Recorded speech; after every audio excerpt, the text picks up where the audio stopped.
Movie के शुरू में हम एक शिप को देखते हैं। उसमें कुछ लोग कुछ चीजें ढूंढ रहे होते हैं, यानी वहाँ पर सर्चिंग हो रही होती है क्योंकि वो एक नॉन वर्किंग शिप थी। उनको वहाँ पर किसी आदमी के जूते मिलते हैं और कुछ डॉक्यूमेंट्स भी। पुलिस इन चीजों को ले जाती है, लेकिन तभी अचानक से पानी में तूफान आ जाता है। टनल्स डिस्ट्रॉय होने लगती हैं और सब लोग इस इंसिडेंट के बारे में बातें कर रहे होते हैं और ये एक टीम होती है साइंटिस्ट की। ये सब इस बात को लेके काफी परेशान होते हैं कि आखिर ये तूफान आ क्यों रहा है, क्या ये कोई ज़लज़ला है यानी अर्थक्वेक है। लेकिन किसी को कुछ भी पता नहीं चल पा रहा होता। अब पुलिस ये डिसाइड करती है कि वो लोग इस पर रिसर्च करेंगे और ये टास्क शुरू हो जाता है। इतनी तबाही के बाद लोग मुश्किल में पड़ने लगे थे तो पुलिस उनको रेस्क्यू करती है, लेकिन टनल से अभी भी धुआं निकल रहा था। कुछ लोग ऐसे भी थे जो इसको एंजॉय कर रहे थे, इसकी वीडियोस बनाकर इंटरनेट पर अपलोड कर रहे थे और वो बिल्कुल भी डर नहीं रहे थे। लेकिन गवर्नमेंट जान गई थी कि जरूर कोई बड़ा मसला है। अब कुछ पॉलिटिकल पार्टीज कहती हैं कि हमें लग रहा है समंदर में जैसे कोई क्रिएचर हो। इन्हें ये भी पता चलता है कि समंदर का टेम्परेचर 100 डिग्री सेंटीग्रेड से भी ज्यादा है। वहाँ एक और आदमी कहता है कि कैसे पॉसिबल है कि कोई भी क्रिएचर इतने ज्यादा टेम्परेचर में सरवाइव करे। तो बाकी सब कहते हैं कि क्या पता ये टेम्परेचर उसी क्रिएचर की वजह से इतना ज्यादा हुआ हो। अब यहाँ पर पॉलिटिशियंस की और साइंटिस्ट की मीटिंग होती है। तभी टेलीविजन पर एक न्यूज दिखाई जाती है जहाँ पर वो बहुत बड़ी ह्यूज टेल को विटनेस करते हैं, यानी उन्हें पानी में से एक बहुत ही बड़ी टेल निकलती हुई दिखाई देती है जैसे वाकई किसी क्रिएचर की हो। ये सब बहुत हैरान हो जाते हैं। सब कहते हैं कि हो सकता है ये कोई नई स्पीशी हो। अब ये लोग कहते हैं कि हम डिसाइड करेंगे वोटिंग के थ्रू कि इसे मारना है या कैद रखना है, और जो उनका फाइनल डिसीजन होता है वो इसे मारने पर होता है। अब वो क्रिएचर कहीं ट्रेवल करना चाहती थी तो वो पानी में से होती हुई काफी शिप्स और बोट्स को डिस्ट्रॉय करते हुए ब्रिज तक पहुंचती है और ब्रिज को भी तोड़ते हुए आगे बढ़ती है। इसमें काफी ज्यादा लोग भी मारे जाते हैं। अब साइंटिस्ट प्राइम मिनिस्टर को बताते हैं कि ये क्रिएचर बहुत ज्यादा तबाही करने वाली है, इसको जल्द से जल्द मारा जाए। उधर एक और आदमी जिसका नाम यागुची होता है उसे बताता है कि उसकी एक दोस्त है जिसका नाम हिरोमी है।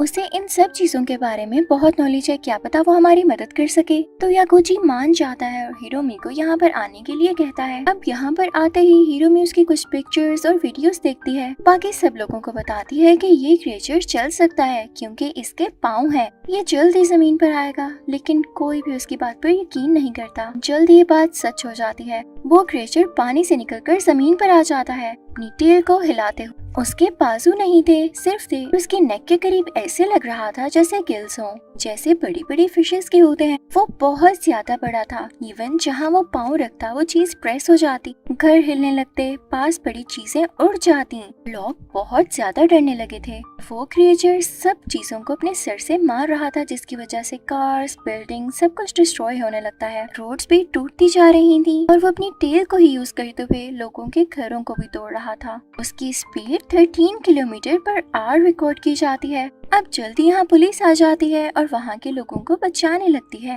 अब गवर्नमेंट ये डिसाइड करती है कि जल्द से जल्द इसको मारा जाए। तो वो फौरन से ढेर सारे आर्मी के हेलीकॉप्टर्स वहाँ पर भेजती है। वो हेलीकॉप्टर्स उस गॉडजिला पर मिसाइल फेंकने ही वाले होते हैं, लेकिन ये देख के रुक जाते हैं कि उसके आसपास कुछ लोग हैं तो उनको वापस जाना पड़ता है। अब इस गॉडजिला का नाम था शिन गॉडजिला और ये एक जापानीज गॉडजिला था जो कि बाकी गॉडजिला से अलग था और इसका डिस्ट्रक्शन लेवल भी ज्यादा था। यागुची एक टीम बनाता है इसमें बहुत ही ज्यादा जीनियस और हार्ड वर्किंग लोग थे। तभी उनमें से एक जीनियस लड़का बोलता है कुछ लोगों ने इस गॉडजिला की बॉडी से एक फ्लूइड निकाला है, इस पर काफी ज्यादा एक्सपेरिमेंट्स हो रहे हैं। when उसके सैंपल्स अमेरिका में भेज दिए गए हैं। तो उनमें से एक और आदमी बोलता है पर ये खाता क्या होगा, इसमें इतनी एनर्जी आती कहाँ से है। हिरोमी सोच में पड़ जाती है और सोचती है उस दिन ओशन का टेम्परेचर क्यों बढ़ा था 100 सेंटीग्रेड, इतना ज्यादा कैसे हो गया। इसका यही मतलब है कि गॉडजिला जहाँ से एनर्जी लेता है वो या तो रेडियो एक्टिव रेज है या कोई न्यूक्लियर पावर सोर्स है।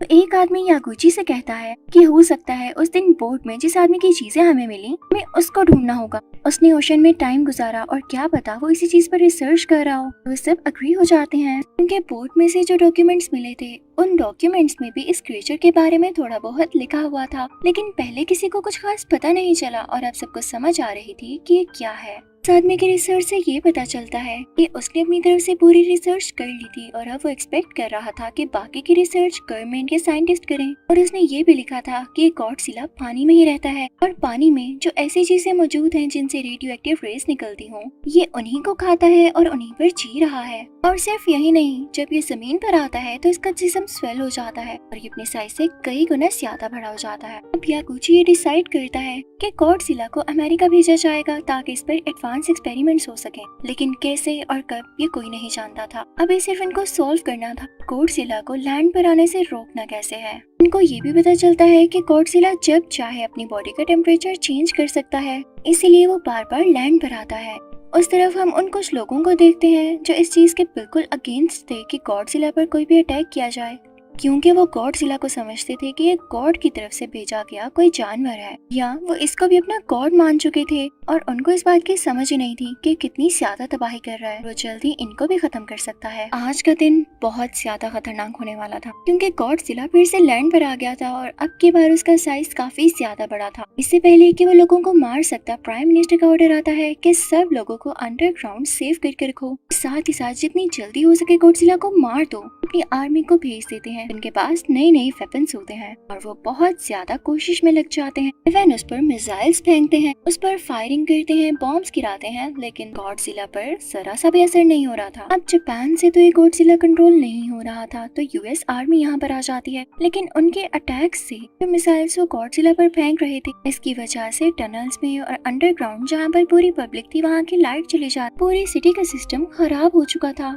प्राइम मिनिस्टर जिस बिल्डिंग में थे वो भी उसी एरिया में आती थी जहाँ पर यूएस आर्मी ने और मिसाइल्स फेंकने थे, तो वो भी यहाँ से चले जाते हैं। अब आर्मी गॉडजिला पर अटैक शुरू करती है। वो लोग अपने टैंक्स अपनी पोजीशंस पर खड़े कर देते हैं, कुछ एयर स्ट्राइक्स भी होते हैं, यानी शिन गॉडजिला पर चारों तरफ से अटैक होने लगता है। उस पर लोग फायरिंग करने लगते हैं, लेकिन उस पर कोई असर नहीं होता। लेकिन गॉडजिला इतना ज्यादा इंजर्ड हो चुका होता है, उसकी बॉडी से खून आने लगता है और अब की बार खून आने की वजह से वो वीक फील करता है और उसकी बॉडी से पर्पल और ब्लू लाइट निकलने लगती है। वो रोशनी उसके मुंह से भी निकलने लगती है और फिर उसके बाद अपने मुंह से आग निकालते हुए वो पूरी सिटी की बिल्डिंग्स पर आग लगा देता है और वो चलने लगती हैं। वो उस रे यानी आग से बिल्डिंग्स के भी दो टुकड़े कर देता है, यूएस आर्मी के हेलीकॉप्टर्स के भी, और इवन प्राइम मिनिस्टर का जहाज भी ब्लास्ट हो जाता है। और अब यहाँ पर काफी अजीब बात होती है, उसकी टेल में जैसे कोई सुराख यानी होल्स होते हैं और उनमें से भी पर्पल से लाइट निकलने लगती है जो हर चीज को काटते हुए उसे आग लगाती जा रही थी। और हवा में यानी आसमान में जितने भी हेलीकॉप्टर्स प्लेन्स मौजूद थे वो जल जाते हैं, क्रैश हो जाते हैं। अब यहाँ पर यागुची और यूएस मिनिस्टर एक साथ होते हैं और काफी परेशान होते हैं कि इसे तो कोई भी चीज हरा नहीं पा रही, तो अब हम क्या करेंगे। अब यहाँ पर ये लोग एक अर्जेंट मीटिंग रखते हैं। ये डिसाइड करते हैं कि अगर गॉडजिला के पास हीट है, रेडियो एक्टिव या न्यूक्लियर एनर्जी है, तभी वो इसको यूज करके पूरी दुनिया को तबाह कर पा रहा है, तो क्यों ना इसकी बॉडी को इस हद तक ठंडा कर दिया जाए ये इन एबिलिटीज को यूज ही न कर सके। और इस फैसले को सब लोग बहुत अप्रिशिएट करते हैं, लेकिन इसके लिए ये लोग परेशान हो जाते हैं कि जितना बड़ा ये शिन गॉडजिला है उसके लिए उतनी ही ज्यादा क्वांटिटी में गैस चाहिए होगी जिसकी सप्लाई अभी इस वक्त पॉसिबल नहीं है। तो ये लोग डिसाइड करते हैं कि उस पर बहुत बड़ा ब्लास्ट किया जाए, लेकिन उसके साइड इफेक्ट्स भी बहुत ज्यादा होने थे। गॉडजिला को मारने के चक्कर में इनकी पूरी सिटी डिस्ट्रॉय हो जानी थी, कई सालों तक उसका असर रहना था, लेकिन इन्हें इस बात की परमिशन नहीं मिलती और इनसे कहा जाता है कि जो आप लोगों ने पहला फैसला लिया था उसी पर काम करें, यानी गॉडजिला को जमा देने वाला। अब वो लोग एक प्लांट बनाते हैं जिसमें वो फ्रीजिंग गैस को खुद से प्रोड्यूस करेंगे। अब यूएस गवर्नमेंट जापान से कहती है कि हम आपके लोगों को रेस्क्यू करेंगे, उतनी देर आप अपने इस काम को मुकम्मल कीजिए यानी कंप्लीट कीजिए। और अब यहाँ पे हमें एक जर्नलिस्ट के थ्रू एक और बात पता चलती है कि वो आदमी जो बोट में मिसिंग हुआ था वो इस क्रिएचर या रेडियो एक्टिव मटेरियल पर क्यों रिसर्च कर रहा था, क्योंकि उसकी वाइफ की डेथ ऐसे हुई थी किसी रेडियो एक्टिव रे की वजह से। भी वो इस पर रिसर्च कर रहे थे, लेकिन जब वो इसमें सक्सेसफुल नहीं हो रही थी तो उन्होंने गवर्नमेंट से बात की, लेकिन गवर्नमेंट ने उन्हें पागल कह के यहाँ से निकाल दिया। उनका इतना ज्यादा दिल टूटा कि वो पता नहीं कहाँ चले गए और उनके डॉक्यूमेंट्स अभी भी उसी शिप में हैं जो आप लोगों को मिले। अब कुछ दिन गुजर जाते हैं और रिसर्च के बाद इनको पता चलता है कि गॉडजिला चाहे तो अपनी जनरेशन बढ़ा सकता है। अब सबको इस बात का डर लग जाता है कि इन लोगों से एक गॉडजिला संभाला नहीं जा रहा तो बाकी इन गॉडजिलास को कैसे संभाला जाए, तो वो अपने प्लान पर तेजी से काम शुरू कर देते हैं। अब यूएस यूएस गवर्नमेंट इस बात से काफी ज्यादा घबराई हुई थी। तो वो जापान से कहती है कि तुम लोग अपने प्लान पे काम बहुत आहिस्ता आहिस्ता कर रहे हो, हमारे पास इतना वक्त नहीं है। अगर तुम लोग 2 दिन के अंदर अंदर इसको पूरा ना कर सके तो हम उसको मिसाइल से उड़ा देंगे और फिर इससे हमें कोई फर्क नहीं पड़ता कि जापान में कुछ नुकसान होता है या नहीं, हमें बस गॉडजिला को डिस्ट्रॉय करना है ताकि वो हमारे तक ना पहुंचे। लेकिन अब जापान की पब्लिक काफी ज्यादा परेशान होती है, यागुची भी, क्योंकि प्लांट को मुकम्मल होने में 3 दिन चाहिए थे।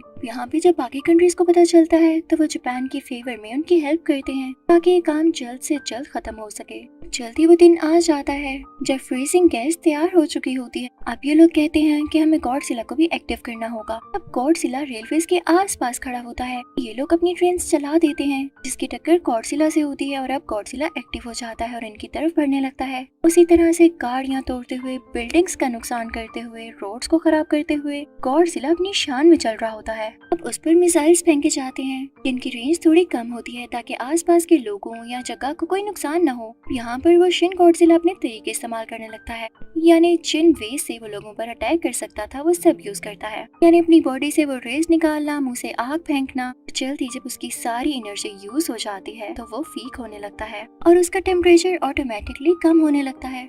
यहाँ पर जापान की पब्लिक और गवर्नमेंट का ये प्लान था कि जिस जगह गॉडजिला खड़ा हो उसकी आसपास की बिल्डिंग्स को खुद ही ब्लास्ट करके गिरा दिया जाएगा। उसका सारा कंक्रीट यानी मलबा गॉडजिला पर आकर गिरेगा, इसके नीचे वो दब जाएगा और दोबारा उठ नहीं सकेगा। अब फौरन से ऑर्डर्स दिए जाते हैं कि वो गैस वाले टैंक्स लाए जाएं। वो फ्रीजिंग गैस वाले टैंक्स वहाँ पर पहुँच जाते हैं। उस कंक्रीट में से गॉडजिला का मुंह बाहर की तरफ निकला होता है और थोड़ा खुला होता है क्योंकि वो अब काफी वीक हो चुका था। उसके मुंह के आसपास टैंकर्स लाकर पाइप के थ्रू गैस अंदर डाली जाती है, लेकिन इससे उसे कोई फर्क नहीं पड़ता और वो कंक्रीट को हटाते हुए दोबारा से उठ खड़ा होता है क्योंकि शायद मुंह में गैस डालने से कोई फर्क नहीं पड़ने वाला था। वो दोबारा से अपनी टेल का यूज करते हुए बिल्डिंग्स को गिराने लगता है और अपनी रेज निकालने लगता है। अब ये सब लोग परेशान हो जाते हैं कि इसको दोबारा से कैसे गिराया जाए। तभी वहाँ पर मौजूद सब ट्रेन को स्टार्ट करके तेजी से गॉडजिला की तरफ भेज दिया जाता है। जैसे ही वो गॉडजिला से टकराती हैं तो गॉडजिला दोबारा से नीचे गिर जाता है और बिना टाइम वेस्ट किए हुए वो सब लोग इस पर वो फ्रीजिंग गैस दोबारा से छोड़ने लगते हैं। उन सब लोगों ने अपने मुंह पर मास्क पहना हो कि कहीं ये गैस इनको अफेक्ट न कर दे। अब ये लोग सारे पाइप्स की डायरेक्शन उसके मुंह और बॉडी की तरफ कर देते हैं और वो फ्रीजिंग गैस एक ही टाइम में उसके मुंह की तरफ छोड़ देते हैं। गॉडजिला दोबारा से उठ खड़ा होता है, लेकिन अब इसका टाइम ओवर हो चुका था क्योंकि इसकी बॉडी का टेम्परेचर इतना ज्यादा गिर चुका था कि ये वहाँ ही खड़े खड़े फ्रीज हो जाता है और बहुत सख्त पत्थर की तरह बन जाता है। ऐसे लग रहा था कि गॉडजिला का कोई नकली स्टैचू हो। जब सब लोगों को ये पता चलता है तो वो एक गहरा सुकून का सांस लेते हैं और बहुत खुश हो जाते हैं। इनको पता चलता है कि गॉडजिला इसी तरह फ्रीज रहेगा और जब इसको कुछ खाने को नहीं मिलेगा या रेडियो एक्टिव एनर्जी नहीं मिलेगी तो ये खुद ही खत्म हो जाएगा। और अब जापानीज गवर्नमेंट उन जगहों को ठीक करने लगती है जो गॉडजिला ने डिस्ट्रॉय की थी। और इसी के साथ ये मूवी यहीं पर खत्म होती है।